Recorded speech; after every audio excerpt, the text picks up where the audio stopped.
Okay, you gonna be an asshole this time? Make sure our fucking sound's working. My voice is still fucked up. Oh, what's going on, guys? It is Shrimp, and I'm trying to make sure. I still have absolutely no idea how to run OBS, so I'll try to edit this part of the video out. If not, man, what now? How the fuck? Tab? No. Oh, okay, there we go. Alright, guys. So I was at this race live, right? I'll show you exactly where I was sitting.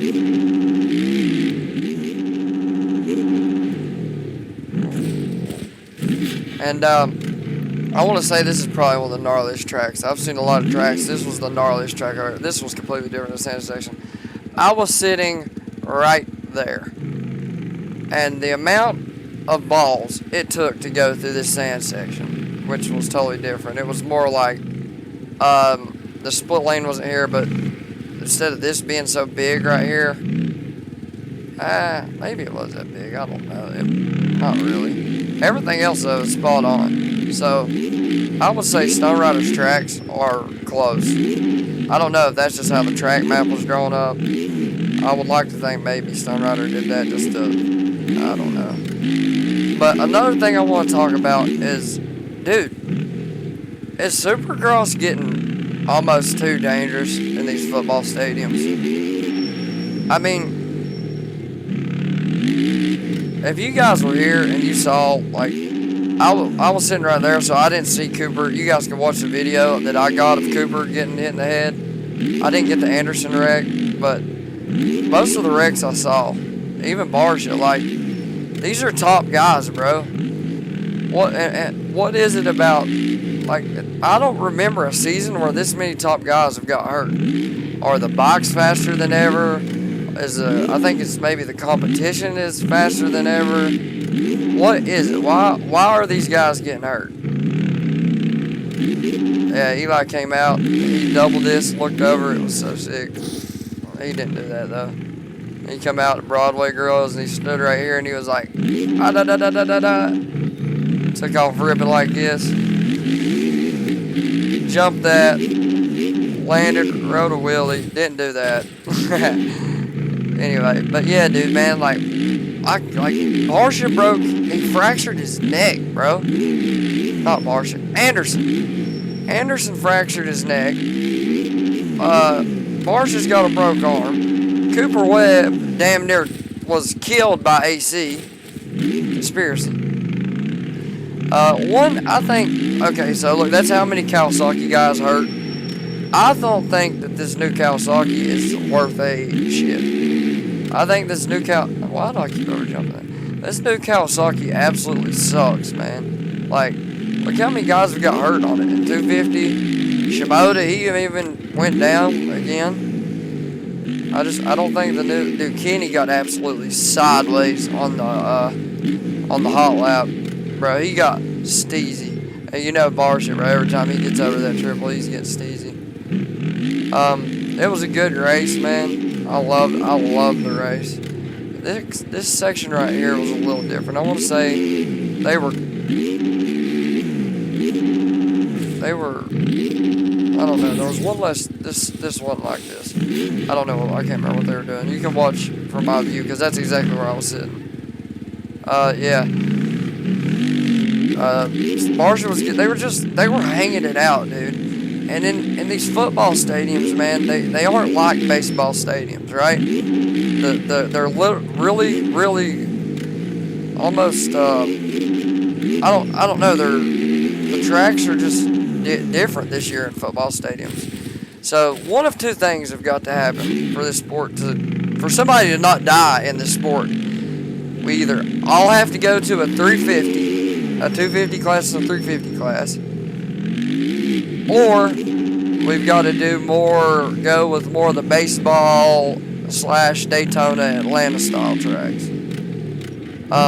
Which sounds crazy to go faster to be safe, but like you'll hear James Stewart say, there's only so fast that you can ride this track here without being safe. While being safe, because it is East Coast dirt. Anybody that's ever rode on the East Coast, y'all know how the dirt is. Man, it's two ways. It's tacky at the start, and then it gets that dry, slick, god-awful, sliding everywhere feeling. Where all of a sudden you'll come out, hit this jump, and you'll just be sliding. Like, no traction at all. And I couldn't imagine, and that's motocross. I couldn't imagine what it'd be like, to be Barsha, come around this corner, come up this dragon's back, and just have no traction. Like, I couldn't imagine. I really couldn't. So, like I said, one of two things have got to happen. We go to a 350, all manufacturers, or, we dial it back. Put more moisture on the track. And I think that was part of the problem in Nashville. I think they thought it was going to rain, I know there's going to be a lot of comments saying, hey, don't be a pussy. All right, you guys, unless you were at this race and you saw how gnarly this track was that these guys were riding, man. And I know the riders don't want to say anything because they don't want to sound like a pussy. Dude, this shit was gnarly. From the time I got there at 9 o'clock in the morning, I made a whole vlog if you want to go watch it, till the time I left at 5 o'clock or whatever time it was. I woke up, no sleep, 5 a.m., drove all the way to Nashville, and watched this race. It was the best experience of my life, man. Day I'll never forget. My first Supercross race. I'd been to, outdoor, but it was my first Supercross. Dude, I want Tomac to win. I'm not a big Sexton fan, as you can see in some of my shorts, but for one, Stoneriders tracks are very, very close to the real thing. And for two, Supercross, man, is getting gnarly. Like, in the next 2 to 3 years, if they don't figure something out, or somebody doesn't come up with something, like, do you remember 2021? Eli was the only one to say something about the, 120-foot triple they tried to put in Atlanta? How ridiculous that is? That is ridiculous. Do you guys realize how high that they actually get on just a little 70-footer? Like, you come out of this corner right here, right? They were coming out about right here. Probably second gear. In real life, they were eye level. They were eye level with about the mid-row up there. Probably. That's insane, bro. If something goes wrong right here, or you overjump this one mistake, more than likely you're dead. More than likely. Watch Zach Bell's crash in 2010. He's lucky he didn't die. Like, something has got to be done. I don't know what it is to make these guys safer. I think it comes down to the bikes are getting faster and the riders aren't keeping up with them. You just don't see people. You don't see people like, the only time you don't see Tomac crash a lot, like big crash like he used to, because he's learned his limit. But these guys like Chase, man, or Anderson, who likes to let it hang out. Yeah, Chase has good technique, but Anderson, man, he's just letting it hang out, bro. Like, and you can't do that on these bikes anymore. You have to ride them like Jet. Marshall likes to let it just fucking hang out. You cannot do that on these bikes no more. You have got to find some type of technical way of riding them. And anybody's there, and I'm a borderline C/D class goon. Like, I don't know what it's like to ride these tracks, bro. I would be lucky to jump onto this table, jump back off to it, and do it without killing myself. Or even double this around this track. So, I'm not trying to talk for these guys. I'm just saying, from their perspective, following the sport since I was a kid, this was one of the gnarlier tracks I have ever seen. And I don't know if it was after last week in that mutter, like, I don't know if that had something to do with it. The guys were just fired up. Like, it was just absolutely insane. Stone Rider, you did a great job on this track, but you should have just left the sand section, like, where it was one line like they had it. I don't know what you were doing there. Anyway, that's my thoughts, man. Supercross, in my opinion, is getting too gnarly. Oh, oh, save it. Oh, we didn't save it. It just is, dude. Which I like as a fan, but as a dude who rides, I know what it's like to go through energy. Anderson rode a LCQ with a broken neck. A fractured neck. He was riding with a Okay, let me take this. Let me stop. There needs to, when a guy crashes and is down for a minute, like Cooper. They need to be. First off, Cooper could have had an extreme head injury, right? There was no reason they should have let him stand back up like James Stewart at Daytona in 2010, 11, where he was jumping the wall, he absolutely wadded. I think it was 2011. Like, there's just no reason, bro. Like, keep that guy down. Make sure he's okay. He's wobbling around, all right? And you're gonna let him get back on the motorcycle? Like, I bet you, if you ask James Stewart, he has no recollection of that race after Wad. Why do I keep doing that? I don't know. Anyway, I bet you he has no recollection of Daytona 2011. None. Because a concussion is, man, I bet you Cooper Webb. I bet you, like you saw him crying, hugging before he got in the ambulance. That's when it finally came to him what happened. Like he had no memory of what happened the day before. Anybody that's ever suffered a severe concussion like I have will know what that's like. Now, I don't know if I've had one as bad as Cooper. I know I've had a bad concussion to where I almost got, like we were riding, I wadded probably 20 feet in the air straight on my head. I remember being in the truck with the bikes hauling going, are we going riding? They kept telling me, you've already been riding, bro. You've already been riding. I kept saying, what do you mean we've been riding? We were riding for 15 minutes and you wadded, dog. You're hurt. I said, what do you mean I'm hurt? I said, we haven't even been riding yet. And I kept arguing with him, not knowing, not remembering, I had already been riding and had wadded and landed on my head.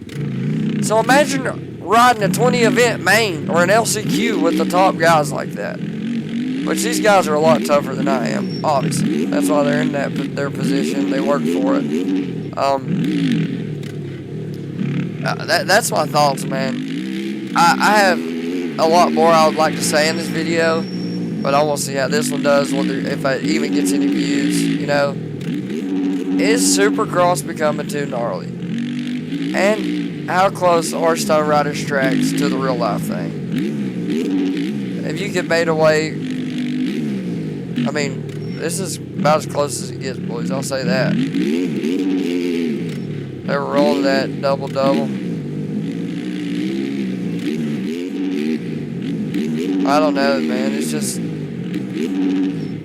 that's the quad they were in. There was one line back here, Eli, that about when Chase passed him, I knew it was over because Eli stopped hitting it. I think they were doubling in here, and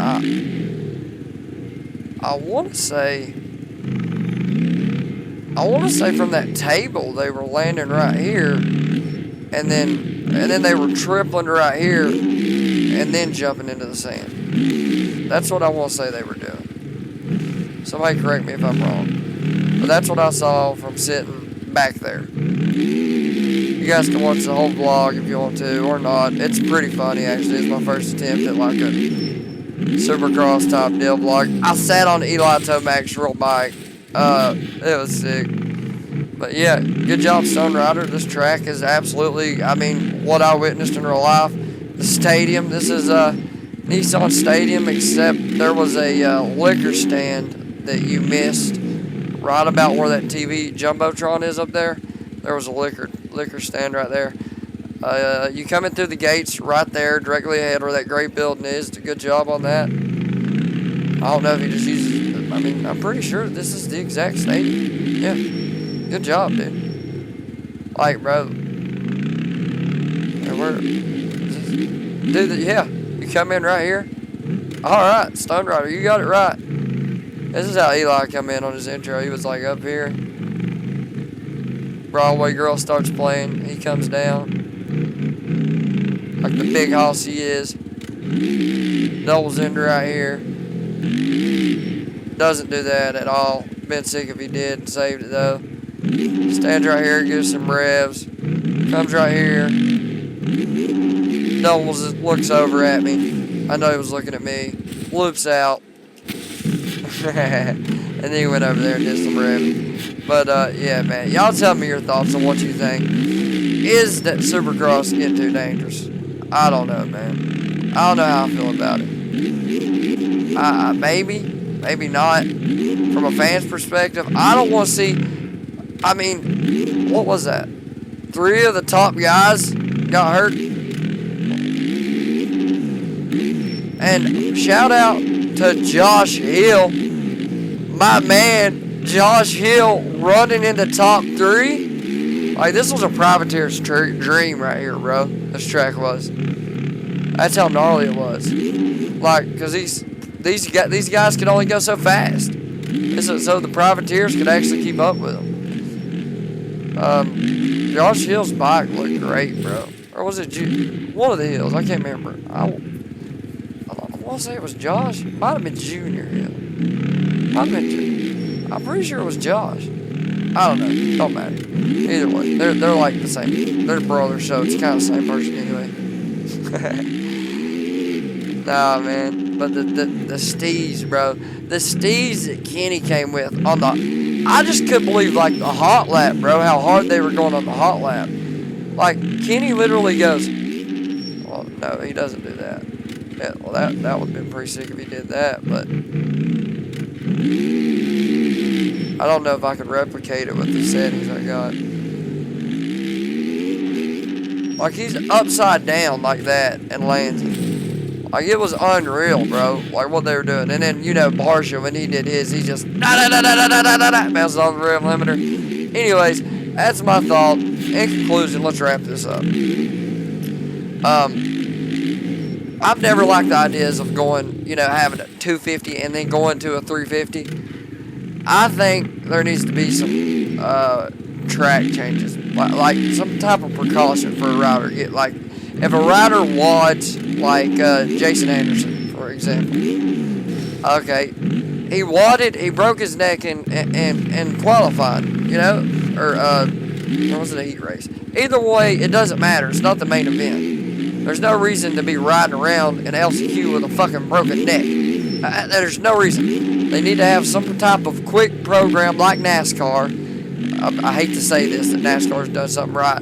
Released from the infield care center. They have got to have some type of program like that where they can check these guys out before they send them back out. There's no way that Smackadoo should have been able to line back up that year, whatever year that was that he did that in Atlanta. There needs to be a quick program to check these guys back out. But hey, it's Supercross. And that's why it's the gnarliest sport in the world, man. But it's also why you're going to see one of your, and almost did see one of your top riders get killed this weekend. I mean, if Webb didn't have Alden Baker, I hate to say this, even if he wouldn't have got back with Alden Baker, there's a high chance that he could have died. Like the neck training that Alden Baker does, that was brutal, bro. Like any normal, but if that'd been me, I'd be dead. Like if you take any of these licks these guys take, like just like for instance, one dude was in the sand and just looped out right here and qualified. It wasn't showed like that.